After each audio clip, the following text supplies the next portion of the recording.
ആയുർവേദ നേത്ര ചികിത്സ പ്രധാനമായിട്ടും ഞരമ്പ് സംബന്ധമായിട്ടുള്ള അസുഖങ്ങൾ നമ്മൾ ഇത് ഒരു പരസ്പര പൂരകമായിട്ട് പോകേണ്ട ഒരു ശാസ്ത്രശാഖ തന്നെയാണ്. ഇതിപ്പോൾ എല്ലാം ആയുർവേദത്തിൽ ചെയ്യാമെന്ന് നമുക്ക് പറയാൻ സാധിക്കില്ല. കാരണം ഒരുപാട് ശസ്ത്രക്രിയകൾ പറയുന്നുണ്ട്. അത് ആയുർവേദത്തിൽ പണ്ടുണ്ടായിരുന്നു, പക്ഷേ അത് വെച്ചിട്ട് നമുക്കിപ്പോൾ മെഷർ ചെയ്യാൻ സാധിക്കില്ല.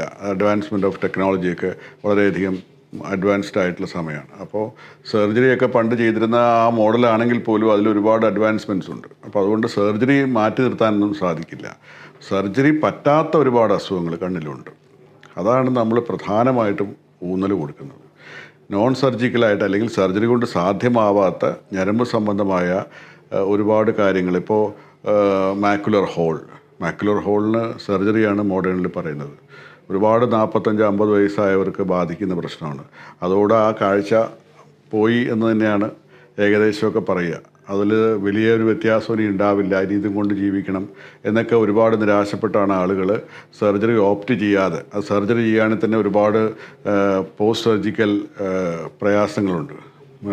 കമന്ന് കിടക്കുക, ഒരുപാട് എണീറ്റ് നടക്കാൻ പാടില്ല, അങ്ങനെയൊക്കെയുള്ള ഒരുപാട് കാര്യങ്ങൾ. എന്നാൽ പോലും കാഴ്ച റീഗെയിനിങ് എന്നുള്ളത് ഒരു ചോദ്യചിഹ്നമാണ്. അവിടെയാണ് നമ്മൾ ആയുർവേദത്തിൽ ഒരു കേവലം 8-10 ദിവസത്തെ ചികിത്സ ചെയ്യുമ്പോൾ തന്നെ കാഴ്ച വർദ്ധിക്കുന്നു. ഈ ഞരമ്പിന് ഓപ്പറേഷൻ ചെയ്യണമെന്ന് പറഞ്ഞാൽ കണ്ണിന് ഓപ്പറേഷൻ കൂടാതെ തന്നെ കാഴ്ച ഒരുപാട് കേസുകൾ നമുക്കതിൽ ചെയ്യാൻ സാധിച്ചിട്ടുണ്ട്.